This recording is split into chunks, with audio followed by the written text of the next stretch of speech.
2월 5일 함께 나눌 하나님 말씀은 마태복음 10장 16절로부터 33절 말씀입니다. 하나님을 두려워함이 담대함의 비결입니다. 어제 본문에서는 예수님께서 제자들을 불러 세우시고 그 불러 세운 제자들을 곧장 복음 전파의 현장으로 파송하시는 말씀을 들었습니다. 파송하시면서 금할 것 그리고 조심해야 될 것을 알려주시는 말씀이었죠. 오늘 본문도 복음 전파와 제자들과 관련된 말씀이 등장을 합니다. 전도 현장에서 만날 수 있는 여러 문제들이 있는데요. 예수님께서는 제자들을 전도 현장으로 보내시면서 경계해야 될 것, 그리고 반드시 기억해야 될 것들을 알려주시는 말씀이 오늘 본문 말씀인 것이지요. 본문 안으로 들어가서 살펴보겠습니다. 오늘 본문은 전체적으로 한 가지 사실을 우리에게 전하고 있습니다. 그것은 전도 현장에서 반드시 생각해야 될 것, 또는 전도 현장에서 반드시 지켜야 될 것, 그것에 대한 말씀입니다. 그것을 좀 세분해서 5가지로 나누어 살펴보려고 합니다. 먼저 첫 번째는 16절입니다. 보라, 내가 너희를 보냄이 양을 이리 가운데로 보냄과 같도다. 그러므로 너희는 뱀같이 지혜롭고 비둘기같이 순결하라. 예수님께서 제자들을 전도 현장으로 보내시는데 그 전도 현장으로 제자들을 보내시는 것을 그림으로 표현하자면 이렇게 표현하셨습니다. 많은 이리떼들이 있고 그 이리떼들 가운데 어린 양을 보내는 것과 같은 그와 같은 그림으로 설명하신 것이죠. 그러니 이 보냄을 받은 양은 이리 틈 사이에서 살아남는 일을 해야 할 것입니다. 그 살아남는 비결이 무엇이냐? 원칙적으로 예수님은 2가지를 말씀하십니다. 뱀같이 지혜롭고 비둘기같이 순결하라. 그렇게 말씀하시는 것이지요. 만약 양이 사나운 이리떼와 싸워서 살아남기로 했다면 그는 아마 난폭한 이리를 닮은 양이 되고 말 것입니다. 그런데 주님은 뱀같이 지혜롭도록 말씀하셨지 뱀처럼 사납도록 말씀하시지는 않으셨습니다. 지혜는 배우되 그러나 여전히 비둘기같이 순결해야만 양으로 살아남을 수 있음을 말씀하시는 것이 16절 말씀이지요. 그리고 이 16절 말씀은 이어지는 모든 말씀의 주제와 같은 말씀이 됩니다. 뱀같이 지혜롭고 비둘기같이 순결하라 하시는 말씀 16절 말씀이었습니다. 둘째 문단은 17절로부터 23절입니다. 주제는 사람들을 삼가라, 사람들을 조심하라 하시는 말씀입니다. 17절, 사람들을 삼가라. 그들이 너희를 공회에 넘겨주겠고 그들의 해당에서 채찍질하리라. 또 너희가 나로 말미암아 총독들과 임금들 앞에 끌려가리니 이는 그들과 이방인들에게 증거가 되게 하려 하심이라. 너희를 넘겨줄 때에 어떻게 또는 무엇을 말할까 염려하지 말라. 그때에 너희에게 할 말을 주시리니 말하는 이는 너희가 아니라 너희 속에 말씀하시는 이 곧 너희 아버지의 성령이시니라. 17절 말씀에서 어떻게 전도 현장에서 살아남을 것인가? 그 첫 번째 금칙으로서 사람들을 조심하라, 사람들을 삼가라 하시는 말씀이 주어집니다. 왜 사람들을 조심해라 말씀하시는고 하니 공회에 넘겨주고 회당에서 채찍질하는 형벌을 내릴 수 있기 때문이지요. 뿐만 아니라 총독들과 임금들 앞으로도 끌고 가서 조롱하거나 비난하는 일들이 일어나게 될 것이라 말씀하십니다. 그런데 주님께서 그 다음에 매우 특별한 말씀을 하십니다. 이와 같은 일들을 제자들이 또는 사도들이 경험하게 될 때 주님께서 내버려 두신다 하는 것이지요. 오늘 18절 말씀에 보니까 이와 같은 일들을 통해 그들과 이방인들에게 증거를 드러내시려고, 증거로 삼으시려고 주님이 이와 같은 일들을 허용하실 것이다. 그렇게 말씀하시는 것이죠. 그러니 결과적으로 모든 전도자들은 공회에 넘겨지거나 채찍질 당하거나 끌려갈 수도 있습니다. 그런데 그것마저도 증거하는 기회가 된다. 증거할 수 있는 놀라운 일이 된다. 주님은 거기까지도 다 계획하시고 사용하신다 하시는 말씀이 주어집니다. 그러면 끌려가서 어떻게 해야 될 것인가? 어떻게 해야 증거를 드러내고 하나님께 영광을 돌리거나 그들을 전도하는 일을 할 수 있을까? 이런 고민이 생기지 않겠습니까? 그런데 19절 이하의 말씀에서는 사람들을 조심하는 것이지 그때에 내가 무슨 말을 해야 될 것인가를 조심하는 것은 아니라고 말씀을 하십니다. 염려하지 말라라고 말씀하시죠. 그러면 그때 무슨 말을 해야 되는지는 어떤 대안이 있느냐? 그것에 대해 예수님은 이렇게 말씀하십니다. 그때가 되어지면 너희를 대신해서 말하여 주시는 이가 있다. 그래서 내가 말하는 것이 아니라 사실은 내 안에 계신 이가 말씀하시는 경험을 하게 될 것이다. 이렇게 가르쳐 주고 계십니다. 그 말씀하시는 이가 누구시냐 하니까 너희 아버지의 성령이시다. 그렇게 말씀하시죠. 그러니 주의 영이 임하여 때에 맞게끔 그 상황에 맞게끔 모든 상황을 복음 전하는 것으로 바꾸어 주시는 일을 행하실 것이다. 단지 사람들을 조심해서 사람들에게 빠지는 일은 없도록 해라. 말씀하시는 둘째 문단 말씀입니다. 셋째 문단은 21절로부터 23절입니다. 이 셋째 문단의 말씀의 주제는 견디라 하는 것이죠. 견디게 되면 구원에 이른다 말씀하시는 셋째 문단입니다. 21절 장차 형제가 형제를 아버지가 자식을 죽는 데에 내주며 자식들이 부모를 대적하여 죽게 하리라.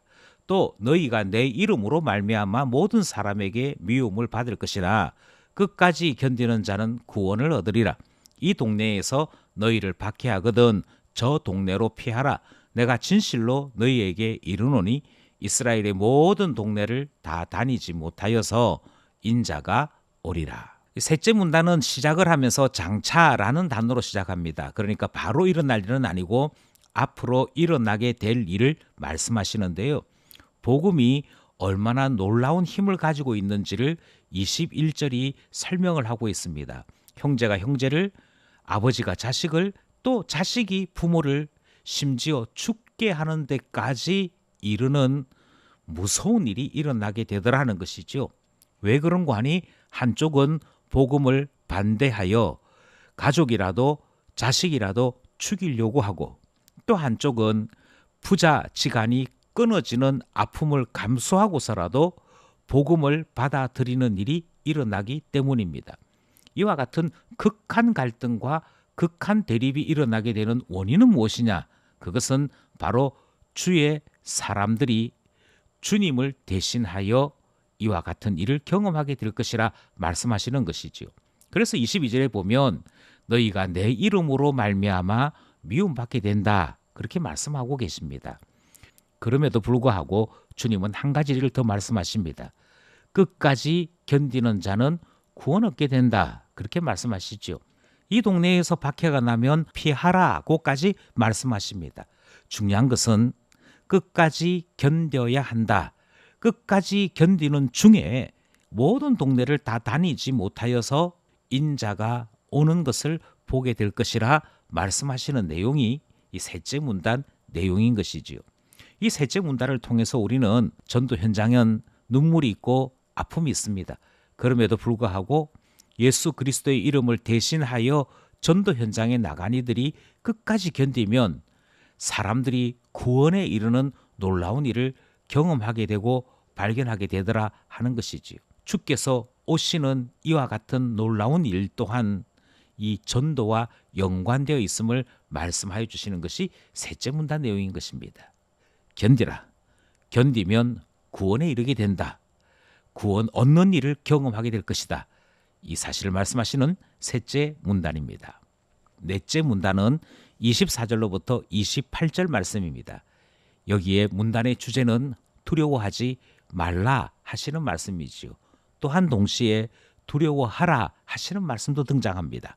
24절 제자가 그 선생보다 또는 종이 그 상전보다 높지 못하나니 제자가 그 선생 같고 종이 그 상전 같으면 족하도다. 집 주인을 바알세불이라 하였거든 하물며 그 집 사람들이랴. 그런즉 그들을 두려워하지 말라.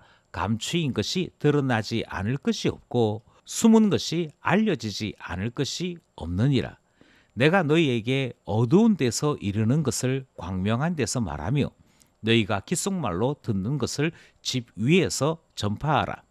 몸은 죽여도 영혼은 능히 죽이지 못하는 자들을 두려워하지 말고 오직 몸과 영혼을 능히 지옥에 멸하실 수 있는 이를 두려워하라. 24절 말씀 우리는 곰곰이 생각해 봐야 됩니다. 왜 갑자기 제자와 선생 이야기를 하실까? 왜 갑자기 종과 상전 이야기를 하실까? 그것은 주님의 이름을 대신하여 나가는 자들은 결코 주님이진 않습니다. 주님을 드러내는 주의 종들이 되는 것이지요. 그런데 그 주의 종들이 경험하는 일이 결코 주님이 당하신 일과 비교될 수 있는 것은 아니다 말씀을 하십니다. 그럼에도 불구하고 사람들이 예수가 미워서 우리를 예수 대하듯이 한다면, 오늘 우리가 읽었던 본문대로 하자면 제자가 그 선생 같고 종이 그 상전같이 대접을 받게 되는 일이 있다면 족하다, 잘했다라고 말씀하시는 것을 봅니다. 사람들이 우리를 보고 우리의 과거를 기억하는 것이 아니라 예수님을 생각할 수 있게 되었다면 잘했다고 말씀하십니다. 그리고 또 말씀하시기를 집주인을 바알세불이라 말하는 이들인데 이 사람들이 하물며라고 말씀하시는 내용까지 듣는 것이죠. 그러니 예수 곁에 있는 사람들, 예수의 제자들이 예수님을 대신해서 모욕을 당하거나 오해를 받는 일이 당연히 생길 수 있다 말씀하십니다. 그럼에도 불구하고 26절 말씀은 그런 사람들 두려워하지 말라라고 말씀하십니다. 왜냐하면 모든 것은 드러나기 때문이죠. 누가 협박했는지, 누가 거짓으로 그들을 압제했는지 다 드러나게 될 것이다. 그래서 26절 말씀에 보면 숨은 것이 알려지지 않을 것이 없다라고까지 말씀을 하십니다. 뿐만 아니라 27절에서는 제자들이 외치는 소리가 모든 광장에, 모든 광명한 곳에, 모든 사람들이 모일 수 있는 집 위에 거기까지 전파되고 알려질 것이라 말씀하십니다. 이와 같은 놀라운 일들이 일어나는 것은 두려워할 자를 두려워하고 두려워하지 않아도 되는 것은 두려워하지 말라라고 말씀하시는 주님의 뜻이 담겨 있는 것이지요. 뿐만 아니라 언젠가는 반드시 우리가 외친 복음, 우리가 전한 것이 온 천하에 알려져서 복음을 거절한 이들이 얼마만큼 부끄러움 당하는지 알 수 없다고까지 말씀하시는, 듣게 되는 것이지요. 그러니 우리는 오늘 이 본문 말씀을 통해 다시 한번 생각해야 할 것입니다. 이 사실을 28절은 이렇게 요약하고 있습니다. 몸은 죽여도 영혼은 능히 죽이지 못하는 자들을 두려워하지 말고 오직 몸과 영혼을 능히 지옥에 멸하실 수 있는 이를 두려워하라. 마지막 문단은 29절로부터 33절이지요. 29절로부터 33절은 하나님 아버지께서 제자들을, 너희들을 보호하신다 하는 내용입니다. 29절, 참새 2마리가 한 아사리온에 팔리지 않느냐, 그러나 너희 아버지께서도 허락하지 아니하시면 그 하나도 땅에 떨어지지 아니하리라. 너희는 머리털까지 다 세신 바 되었나니 두려워하지 말라. 너희는 많은 참새보다 귀하니라. 누구든지 사람 앞에서 나를 시인하면 나도 하늘에 계신 내 아버지 앞에서 그를 시인할 것이요, 누구든지 사람 앞에서 나를 부인하면 나도 세상에 계신 내 아버지 앞에서 그를 부인하리라.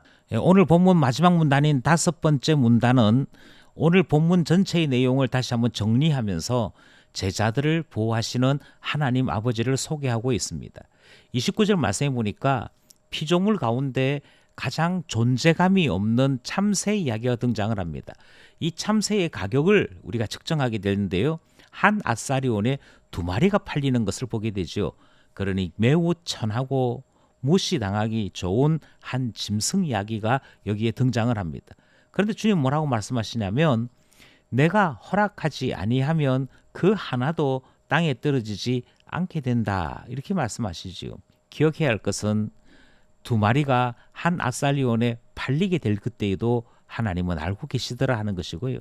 30절 말씀에처럼 우리의 머리털도 다 세신 분이 하나님이시므로 사람 두려워하지 말고 하나님만 두려워할 것을 말씀하고 계시는 것이지요.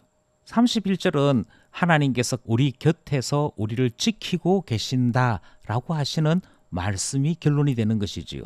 그러므로 세상에서 일어나는 일 두려워하지 말고 사람 만나서 두려워하지 말 것을 끝까지 부탁하시는 것을 보게 됩니다. 반면에 32절, 33절에서는 우리 주님과 맺은 언약의 관계가 다시금 밝혀집니다. 주님은 이렇게 말씀하시죠.